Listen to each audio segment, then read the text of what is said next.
अपने पूर्वजों का नाम लेकर शाम के समय पर दिया लगाएगा, ये मेरा विश्वास कहता है उसके लिए कुबेर भंडारी भंडार जरूर बनेगा, पितृ भंडार जरूर बनेगा। ये निश्चित। किसी भी नवरात्रि के पहले जो अमावस्या पड़ती है, चावल की कटोरी में एक कपूर का टुकड़ा रख दीजिए, छोटा सा, और कपूर का टुकड़ा रखकर उस कपूर को दरवाजे के बाहर कटोरी में ही, चावल रखी हुई कटोरी में ही उसको पितरों का स्मरण कर कर जला दीजिए।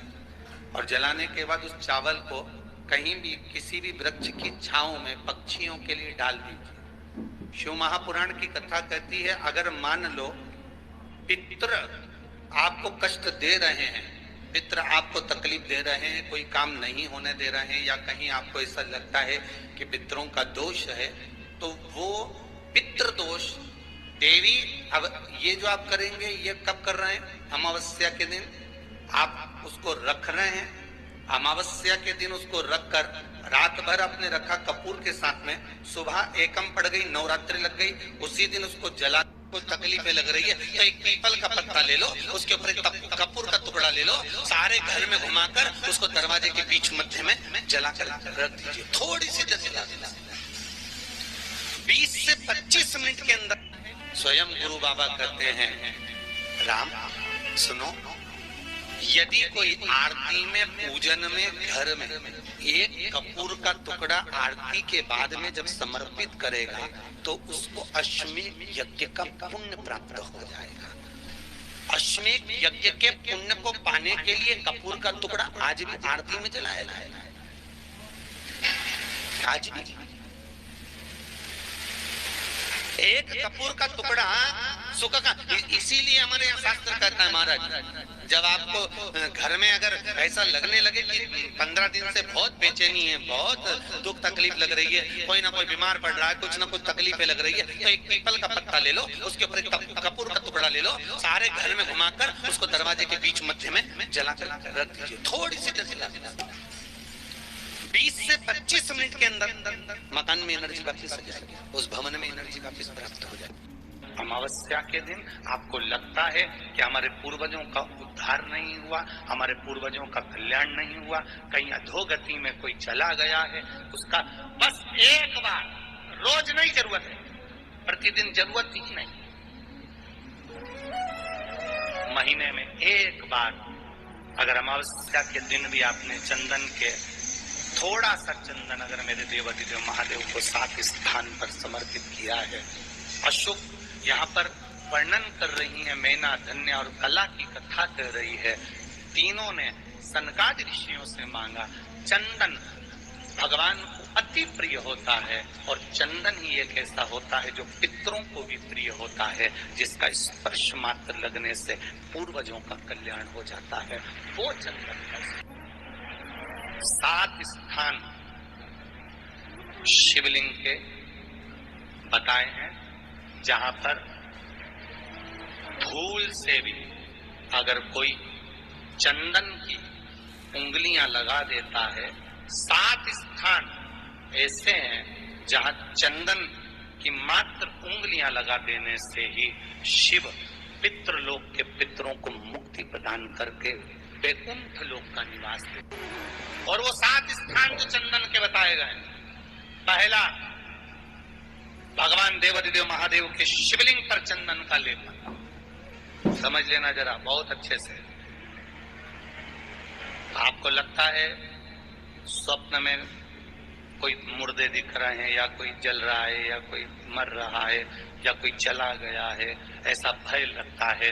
बच्चों को मानी भेजूंगी ऐसा हो जाएगा, पति को मानी भेजूंगी ऐसा हो जाएगा, कोई हमारे कोई गलत तो नहीं कर रहा है, आपको लगता है। 7 स्थान चंदन के बताएं। पहला शिवलिंग,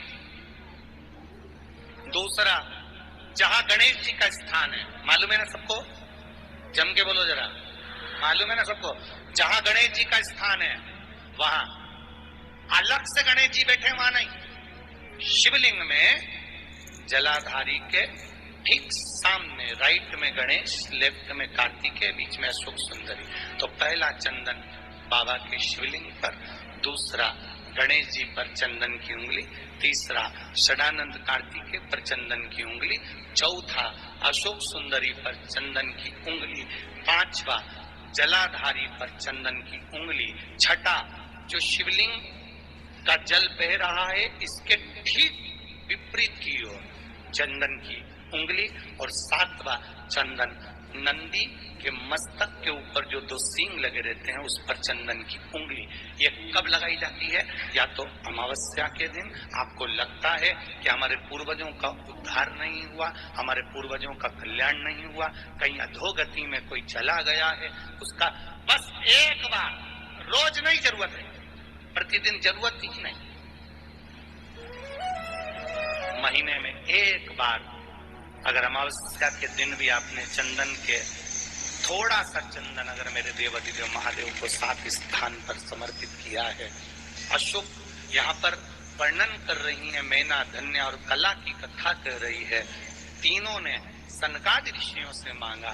चंदन भगवान को अति प्रिय होता है और चंदन ही एक ऐसा होता है जो पितरों को भी प्रिय होता है, जिसका स्पर्श मात्र लगने से पूर्वजों का कल्याण हो जाता है, वो चंदन है। आपके घर में पितृदोष है, आपको ऐसा महसूस होता है, आपको लगता है, तो किसी भी नवरात्रि के पहले जो अमावस्या पड़ती है, मान लो अपन अमावस्या पड़ी, आप अंदाजा लगाइए तो यार अभी ना मुझे एक ऐप मिली एस्ट्रोटॉक नाम की।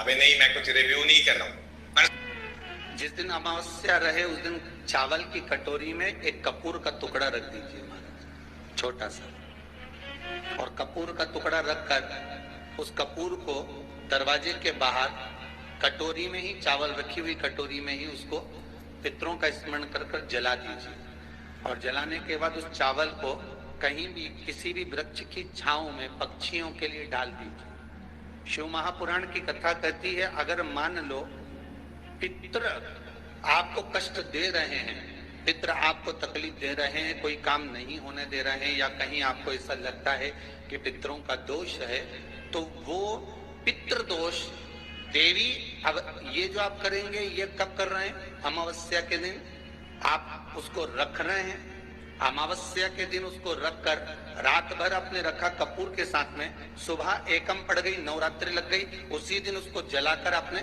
पटक दिया, अर्थात उससे देवी और पितृ इन दोनों का आशीर्वाद जो प्राप्त होता है, तो घर में से पितृदोष समाप्त होकर लक्ष्मी की वृद्धि प्रारंभ हो जाती है, कार्य में सिद्धता आ जाती है।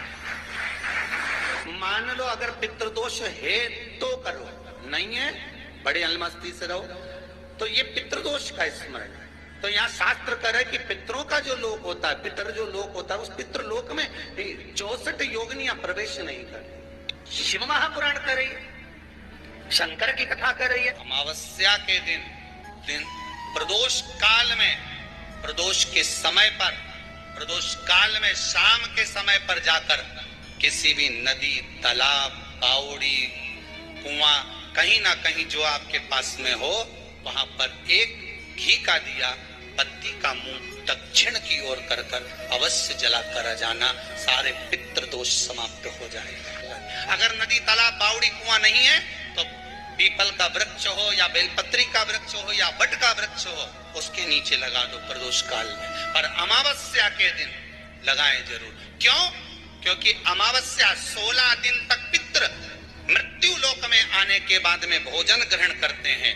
अमावस्या के दिन पितृ शाम के समय प्रदोष काल में शंकर भगवान का नाम जाप कर कर नदी, तालाब, बावड़ी पर पानी पीने जाते हैं, वहां से जल का आचमन कर कर पितृ अपने लोक को चले जाते हैं प्रदोष काल के समय पर। इसलिए प्रदोष काल में जलाशय के पास में बावड़ी, कुआं, नदी, तालाब के किनारे पर दिया लगाया जाता है दक्षिण की ओर मुख कर कर बत्ती का, तो पितृ आशीर्वाद देते हुए जाते हैं कि भलो फूलो, आगे बढ़ो, उन्नति करो, तरक्की करो। ये पितरों का आशीर्वाद रहता है, पितरों का वर रहता है। आप दें कुछ करा ना करा, फिर अमावस्या के दिन उस दिन दिया दक्षिण की ओर बाती का मुख कर। इनके यहाँ पितृदोष होता है, काल सर्प दोष होता है, वास्तु दोष होता है, उनको ज्यादा कुछ नहीं करना होना।